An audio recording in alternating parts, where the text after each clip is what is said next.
Request LA minister Shri Sridhar Babu గారు. అధ్యక్ష, గౌరవ ముఖ్యమంత్రి గారు ప్రవేశపెట్టిన సంతాప ప్రతిపాదన బలపరుస్తూ ఈరోజు మన అందరికీ కూడా సుపరిచితులు, ప్రత్యేకంగా నాకు చాలా దగ్గర వ్యక్తిగా ఒక అన్నగా మరి మాగంటి గోపీనాథ్ గారి అకాల మరణం చాలా దిగ్భ్రాంతిని కలిగించింది అధ్యక్ష. ఈరోజు వారు జూబ్లీహిల్స్ నియోజకవర్గానికి ప్రాతినిధ్యం వహించి మన అందరి సహచర ఎమ్మెల్యేగా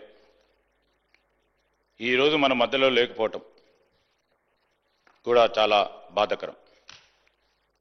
మన అందరి హృదయాలను కూడా ఈ సందర్భం ద్రవింపజేస్తూ ఉంది అధ్యక్ష. గోపీనాథ్ గారు నేను చాలా దగ్గరగా వ్యక్తిగతంగా చూసిన వ్యక్తిని. వారికి ఆ రోజు తెలుగు యువత అధ్యక్షుడిగా ఉన్న సందర్భంలో వారి చిన్న తమ్ముడు మాగంటి రాజ్ కుమార్ అని నాకు చాలా దగ్గర మిత్రుడిగా, ఒక అన్నగా ఎల్లప్పుడూ కలిసి ఉండేవారం అధ్యక్ష. ఆనాడు వారి కుటుంబం అనుకోని పరిస్థితుల్లో మరి వారి తమ్ముడిని, గోపీనాథ్ గారి తమ్ముడిని కోల్పోవటం, ఆనాడు వారి కుటుంబం కోల్పోయిన నేపథ్యంలో చాలా సంవత్సరాలు కూడా వారు ఆ కుటుంబం కోలుకోలేకపోయింది అధ్యక్ష. మరి అమ్మగారు, మరి ఇద్దరు అన్నలు, ఆ కుటుంబం అంతా కూడా చాలా బాధతో, హృదయంతో అనేక సంవత్సరాలు కూడా గడిచిపోయిన తర్వాత చాలా సంవత్సరాలు రాజకీయంలో ఉండి తెలుగు యువత అధ్యక్షుడిగా అనేక సంవత్సరాలు పనిచేస్తూ అనేక సందర్భాల్లో ఇప్పుడు పెద్దలందరూ ఉన్నారు ఇక్కడ, శ్రీనివాస్ యాదవ్ గారు కానీ, వారి సహచరుడిగా అనేక సంవత్సరాలుగా ప్రతి సందర్భంలో కూడా టికెట్ గురించి ప్రయత్నం చేసేవారు. కానీ రాజకీయం అంటే అందరికీ తెలుసు అధ్యక్ష, ఎప్పుడు ఎవరికి ఏ విధంగా అవకాశం వస్తుందో మన చేతిలో లేదు. చాలా సంవత్సరాల తర్వాత వారికి అవకాశం వచ్చినప్పుడు జూబ్లీహిల్స్ సంబంధించి శాసనసభ్యుడిగా నిలబడటానికి అవకాశం వచ్చినప్పుడు వారు మాతో సంప్రదించినప్పుడు మేము ఒకటే చెప్పాం, కష్టంగా ఉన్న ఇష్టగా ఉన్న అవకాశం వచ్చినప్పుడు తప్పకుండా మీరు నిలబడి ముందుకు నడవాలంటే ఆ సందర్భాన్ని పురస్కరించుకొని వారు ప్రజాప్రతినిధిగా వారి రాజకీయ జీవితాన్ని ఆరంగేట్రం చేయటం జరిగింది అధ్యక్ష. ఒక ప్రజాప్రతినిధి మాత్రమే కాదు, వారు ప్రజల మనసులో నిలిచిపోయే విధంగా సేవ చేస్తూ ఒక మానవతావాదిగా నిలిచిన వ్యక్తి, ఒక మృదు స్వభావి. ఆయన వ్యక్తిత్వంలో ప్రతి సందర్భంలో కూడా నిజాయితీ,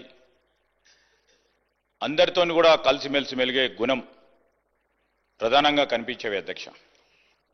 జూబ్లీహిల్స్ అంటే మొత్తం రాష్ట్రంలోనే ఒక చాలా ఇంపార్టెంట్ నియోజకవర్గం. ఆ ప్రాంతంలో సేవలు చేస్తూ ఇంకా ఏదో చేయాలనే ఒక తలంపుతో ముందుకు నడిచిన వ్యక్తి. అభివృద్ధి పనులు కానీ, పేద ప్రజలకు సంబంధించి వారి అండగా నిలబడటానికి, అనునిత్యం వారి సమస్యలను పరిష్కారం చేయడానికి మరి స్వర్గీయులైన గోపీనాథ్ గారు కృషి చేయటం జరిగింది. సభలో వారి లేని లోటును స్పష్టంగా మనం చూస్తూ ఉన్నాం. మరి ఈరోజు జూన్ 2, 1963 హైదరాబాద్లో హైదర్గూడలో కృష్ణమూర్తి మరియు మహానంద కుమారి దంపతులకు జన్మించిన గోపీనాథ్ గారు మరి 4 దశాబ్దాలు పైచిలకు ప్రజాసేవలో, పార్టీలలో చురుగ్గా పనిచేసి పాల్గొన్నారు అధ్యక్ష. 1383లో ఉస్మానియా విశ్వవిద్యాలయం నుంచి BA పట్టభద్రుడై మరి 3 సార్లు జూబ్లీహిల్స్ నియోజకవర్గానికి ప్రాతినిధ్యం వహించిన గోపీనాథ్ గారు 1983లో వారు తెలుగుదేశం పార్టీని స్థాపించిన సందర్భంలో ఒక యువకుడిగా వారి రాజకీయ ప్రస్థానాన్ని ప్రారంభించి 85 నుంచి 92 వరకు తెలుగు యువత రాష్ట్ర అధ్యక్షుడిగా పనిచేస్తూ అదేవిధంగా 87-88లో హైదరాబాద్ అర్బన్ డెవలప్మెంట్ అథారిటీలో కూడా డైరెక్టర్గా వారి పాలనా పరంగా తొలి అనుభవాన్ని మొదలుపెట్టారు అధ్యక్ష. మరి 88 నుంచి 93 వరకు వినియోగదారుల ఫోరం అధ్యక్షుడిగా, టీడీపీ హైదరాబాద్ జిల్లా అధ్యక్షుడిగా వారు బాధ్యతలు నిర్వహించారు. 2014లో మరి జూబ్లీహిల్స్లో వారికి అవకాశం రావటం, 3 మార్లు గెలవటం, మరి ఈరోజు మేమందరం కూడా మన అందరికి కూడా కటింగ్ అక్రాస్ పార్టీస్ అధ్యక్ష గోపీనాథ్ గారి గురించి అందరూ కూడా వారి ఒక సహచరులు, సమాజంలో ఒక నిజమైన ప్రజానాయకుని కోల్పోయిన అనే అంశాన్ని సభ దృష్టికి తీసుకొస్తూ ఈరోజు మరి గోపీనాథ్ గారి కుటుంబ సభ్యులకి, అభిమానులకి, జూబ్లీహిల్స్ ప్రజలకి సభ పక్షాన కూడా మా హృదయపూర్వక సానుభూతిని తెలియజేస్తా ఉన్నాం అధ్యక్ష.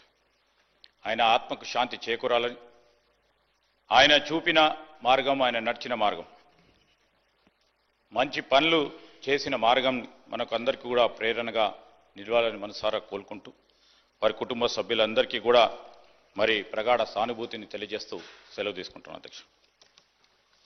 I request Sri K.T. Raman.